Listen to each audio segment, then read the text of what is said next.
Well, as we all know, there's still a huge recovery process left here in Houston. Yeah, we're joined this morning by Anna Babin. She is the president and CEO of United Way, Greater Houston. Anna, thanks for joining us. My Coming pleasure. in early here, and we appreciate that. I know United Way is doing a lot. Can you tell us the top 2 or 3 things that your organization is involved with helping people recover? Absolutely. Well, before, during, and after, we operate the largest helpline in the country, 211 Texas United Way Helpline.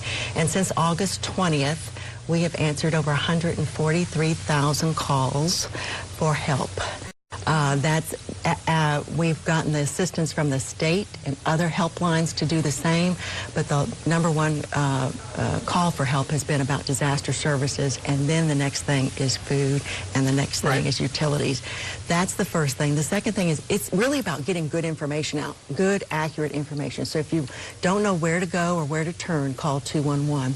The second thing we're doing is we have on our website, but we're working to print it to put in hands, this guide. It's called After the Storm, and it really talks to a family about what you should be doing, the checklist, the insurance, the FEMA application, have you done the inventory, etc. And then it has the listing of all the social service agencies that are unique in serving individuals in disaster recovery in Harris County, Fort Bend County, Waller County, and Montgomery County. So it's tailored for each of the counties that we serve here in the United Way. And you're printing those up now, so they're not ready yet, but they will be soon? Absolutely, absolutely. And I assume those will just be available all over the place? Absolutely. We're trying to get our good friends in some of the grocery stores to help get it to folks, which would be really terrific.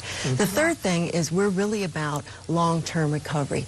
We support and step back for the immediate relief. Red Cross is there, Salvation Army's there. They're doing their work in the shelters, getting people safe and secure. Our work begins after that, and it is really about helping a family develop a plan for their own recovery. You know, it's just really hard to go through a FEMA application. Sometimes it's really hard just to get the information about your own insurance and how to file it. We have case managers, social workers that really sit with a family and work with them through a plan. And sometimes that just gives them the peace of mind that a plan's on paper and they're working it.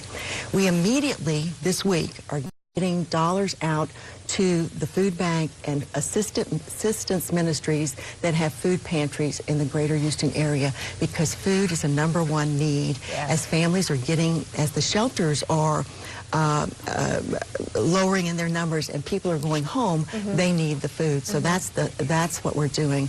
And then finally we look at where are the biggest impact areas. We know that mental health will be a real issue, especially for children.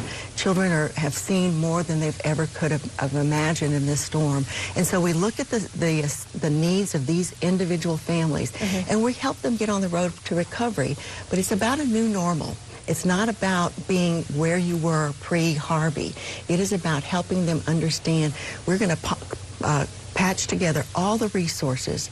Private philanthropy leverages, augments the federal government dollars, and patching it all together may not still be enough, but it will get them to a new normal.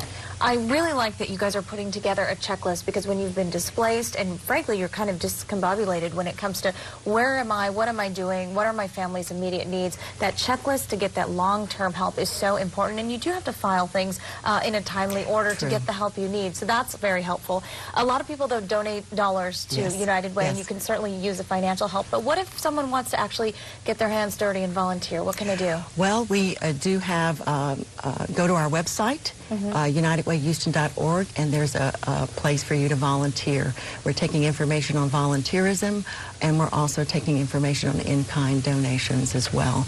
And so we know it takes volunteers, it takes cash, financial assistance, and it also takes goods to help people. That whole package is what's really needed to help a family recover. And we learned some important lessons from Katrina, didn't we? Yes. About how long this is going to take. Long-term recovery, I think people don't really get it, that it's about 3 to 5 years. That's hard to believe. After we are out of the news, after people in general are moving down the path for what looks to be our communities all together, there's still going to be a whole host of families that will be needing long-term recovery, and we'll be working with them. We'll be standing by their side, helping them. Anna Babin from the United Way, thank you so much for joining us and helping us, help our folks, our viewers, help others in their effort to recover after Harvey. Thank you so much. My pleasure. Thank you. Have a great day. All right.